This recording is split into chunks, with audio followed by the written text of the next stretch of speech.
السلام علیکم ورحمۃ اللہ وبرکاتہ۔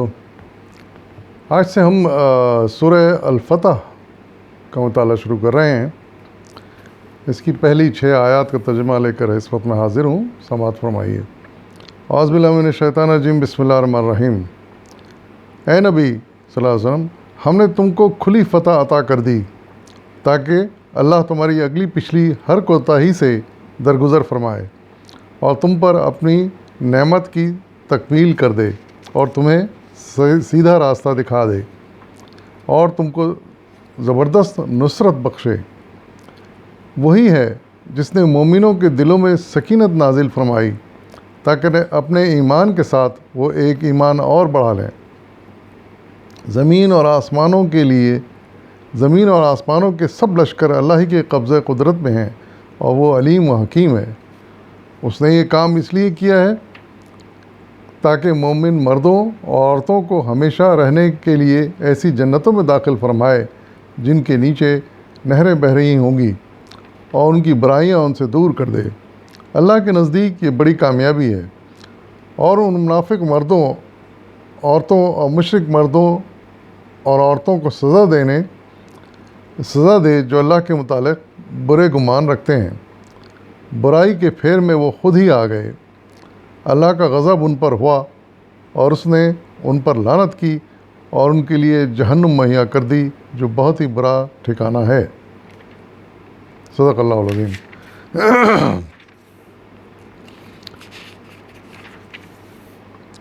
اس سورے میں اور خاص طور سے ان ابتدائی آیات میں اللہ تعالیٰ نے ایک ایسے واقعے کا ذکر کیا ہے جو نبی صلی اللہ علیہ وسلم کی زندگی کا اہم ترین واقعہ تھا، اور یہ سمجھیے کہ وہ اسلام کے نقطہ نظر سے، اسلام کی فتح کے نقطہ نظر سے ایک ٹرننگ پوائنٹ تھا۔ یہی وہ وقت تھا، یہی وہ مقام تھا جہاں سے مسلمانوں کو کامیابیاں ملنا شروع ہوئیں۔ لیکن واقعہ کچھ ایسا تھا کہ جس میں مسلمانوں کو ابتدائی طور پر کچھ مایوسی ہوئی اور پریشانی ہوئی۔ تو اس کی کچھ وضاحت کے سلسلے میں مولانا سید عبداللہ مودودی رحمۃ اللہ علیہ نے اس سورہ کے تعارف میں بڑی اچھی تفصیل بیان کی ہے، بہت ہی تفصیل کے ساتھ، بڑی خوبصورتی کے ساتھ ان تمام معاملات کو انہوں نے سمیٹا ہے۔ اس وقت میں اس میں سے کچھ خاص باتیں آپ کو سنانا چاہوں گا کیونکہ یہ بڑی ضروری ہیں۔ پہلی بات تو یہ کہ زمان نزول یہ ہے کے بارے میں لکھتے ہیں، روایت اس پر متفق ہیں کہ اس کا نزول ذی-القعدہ 6 ہجری میں اس وقت ہوا جب آپ کفار مکہ سے صلح حدیبیہ کا معاہدہ کرنے کے بعد مدینہ منورہ کی طرف تشریف لے جا رہے تھے، یعنی وہاں سے واپس ہو رہے تھے۔ اس کا تاریخی پس منظر کچھ یوں ہے، آپ لکھتے ہیں، جن واقعات کے سلسلے میں یہ صورت نازل ہوئی ہے ان کی ابتدا اس طرح ہوتی ہے کہ ایک روز رسول اللہ صلی اللہ علیہ وسلم نے خواب میں دیکھا کہ آپ اپنے صحابہ کے ساتھ مکہ معظمہ تشریف لے گئے اور وہاں عمرہ ادا فرمایا ہے۔ پیغمبر کا خواب ظاہر ہے کہ محض خواب و خیال نہیں ہو سکتا، وہ تو وحی کی اقسام میں سے ایک قسم ہے، اور آگے چل کر آیت نمبر 27 میں اللہ تعالیٰ نے خود اس کی تصدیق کر دی ہے کہ یہ خواب ہم نے اپنے رسول کو دکھایا تھا، اور اس لیے در حقیقت یہ نرا خواب نہ تھا بلکہ ایک الہی اشارہ تھا جس کی پیروی کرنا حضور کے لیے ضروری تھا۔ اب وہ خواب دیکھا صلی اللہ علیہ وسلم نے کہ وہ زیارت کر رہے ہیں مکے کی اور عمرہ ادا کر رہے ہیں۔ تو اس کے بعد اب جو اصل واقعات ہوئے اس کی کچھ تفصیل ہے۔ ذی-القعدہ 6 ہجری کے آغاز میں یہ مبارک قافلہ مدینے سے روانہ ہوا اور ذوالحلیفہ پہنچ کر سب نے عمرے کا احرام باندھا۔ قربانی کے لیے 70 اونٹ ساتھ لیے جن کی گردنوں میں ہدا کے علامت کے طور پر قلاوے پڑے ہوئے تھے، یعنی پٹے پڑے ہوئے تھے ان کے گلوں میں کہ یہ قربانی کی اونٹ ہے۔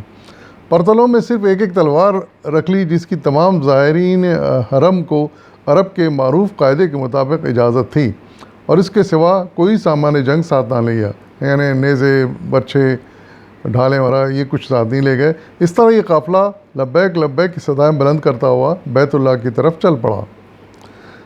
لیکن پھر ہوا یہ بڑی تفصیل سے آپ نے مولانا لکھا ہے، لیکن ہوا یہ کہ جب وہاں کفار مشرکین کو پتہ چلا، ان کے سرداروں کو، کہ حضور صلی اللہ علیہ وسلم 1400 صحابہ کے ساتھ مکے کی طرف آ رہے ہیں، تو وہ یہ سمجھے کہ یہ چڑھائی کرنے آ رہے ہیں اور مکے پر حملہ کرنے والے ہیں.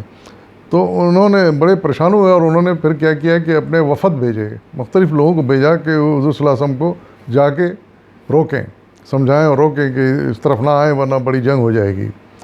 حضور صلی اللہ علیہ وسلم نے ان کو صاف صاف بتا دیا کہ ہم جنگ کی نیت سے نہیں آ رہے ہیں، بلکہ ہم صرف عمرہ کرنا چاہتے ہیں اور یہ اپنے فرض کی ادائیگی کے لیے آ رہے ہیں.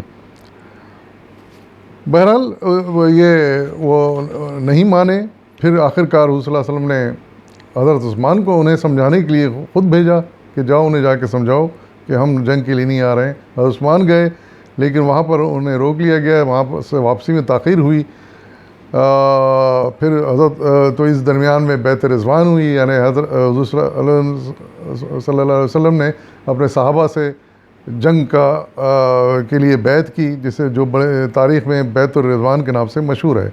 اور سب صحابہ نے حضور صلی اللہ علیہ وسلم سے بیعت کر کے عہد کیا کہ وہ اگر جنگ ہوئی تو وہ اس میں پوری جان لڑا دیں گے. اچھا، لیکن پھر حضرت عثمان واپس آ گئے. پھر قریش سے ایک سہیل بن عمرو کی قیادت میں ایک وفد صلح کے لیے پھر حدیبیہ کے مقام پر آیا کہ ان سے صلح کی بات کرنے کے لیے آیا وہ. تو جو پھر صلی اللہ علیہ وسلم سے گفتگو ہوئی صلح کی وہ بھی بڑی تفصیلی ہے، لیکن یہاں پر وہ صرف آپ کو نکات بیان کرتا ہوں جن پر پھر آخر کار وہ صلح طے ہو گئی. صلح میں یہ نکات تھے کہ نمبر 1، 10 سال تک فریقین کے درمیان جنگ بند رہے گی اور ایک دوسرے کے خلاف خفیہ یا علانیہ کوئی کارروائی نہ کی جائے گی. نمبر 2، اس دوران میں قریش کا جو شخص اپنی ولی کی اجازت کے بغیر بھاگ کر محمد صلی اللہ علیہ وسلم کے پاس جائے گا اسے آپ واپس کر دیں گے، اور آپ کے ساتھیوں میں سے جو شخص قریش کے پاس آئے گا اسے وہ واپس نہ کریں گے. نمبر 3، قبائل عرب میں سے جو قبیلہ بھی فریقین میں سے کسی ایک کا حلیف بن کر اس معاہدے میں شامل ہو جائے گا، اس معاہدے میں اسے اس کا اختیار ہوگا. نمبر 4، محمد صلی اللہ علیہ وسلم اس سال واپس جائیں گے اور آئندہ سال وہ عمرے کے لیے آ کر 3 دن مکہ میں ٹھہر سکتے ہیں، بشرطے کہ صرف ایک تلوار ساتھ لائیں اور کوئی سامان حرب دوسرا ساتھ نہ لائیں. اور 3 دنوں میں اہل مکہ ان کے لیے شہر خالی کر دیں گے تاکہ کسی تصادم کی نوبت نہ آئے، مگر واپس جاتے ہوئے وہ یہاں کے کسی شخص کو اپنے ساتھ لے جانے کے مجاز نہ ہوں گے.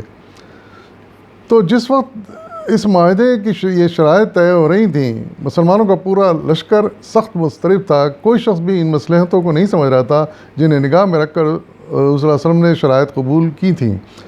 کسی کی نظر دور رس نہ تھی، اتنی دور رس نہ تھی کہ اس صلح کے نتیجے میں جو غیر عظیم رونما ہونے والی تھی اسے دیکھ سکے. کفار قریش اسے اپنی کامیابی سمجھ رہے تھے اور مسلمان اس پر بےتاب تھے کہ ہم آخر دب کر یہ ذلیل شرائط کیوں قبول کریں. حضرت عمر جیسے بالغ النظر مدبر کا یہ حال تھا کہ وہ کہتے ہیں مسلمان ہونے کے بعد کبھی میرے دل میں شک نے راہ نہ پائی تھی، مگر اس موقع پر میں بھی اس سے محفوظ نہ رہ سکا. وہ بے چین ہو کر حضرت ابوبکر کے پاس گئے اور کہا کہ کیا حضور اللہ کے رسول نہیں ہیں؟ کیا ہم مسلمان نہیں ہیں؟ کیا یہ لوگ مشرک نہیں ہیں؟ پھر آخر ہم اپنے دین کے معاملے میں ذلت کیوں اختیار کریں؟ انہوں نے جواب دیا، اے عمر، وہ اللہ کے رسول ہیں اور اللہ ان کو ہرگز ضائع نہ کرے گا. پھر ان سے صبر نوار جا کر یہی سوالات خود صلی اللہ علیہ وسلم سے بھی کیے اور حضور نے بھی ان کو ویسے ہی جواب دیا جیسا حضرت ابوبکر نے دیا تھا. بعد میں حضرت عمر مدتوں اس گفتگو پر نادم رہے جو انہوں نے اس موقع پر رسول اللہ صلی اللہ علیہ وسلم سے کی تھی، اور صدقات و نوافل ادا کرتے رہے تاکہ اللہ تعالیٰ انہیں معاف کر دے.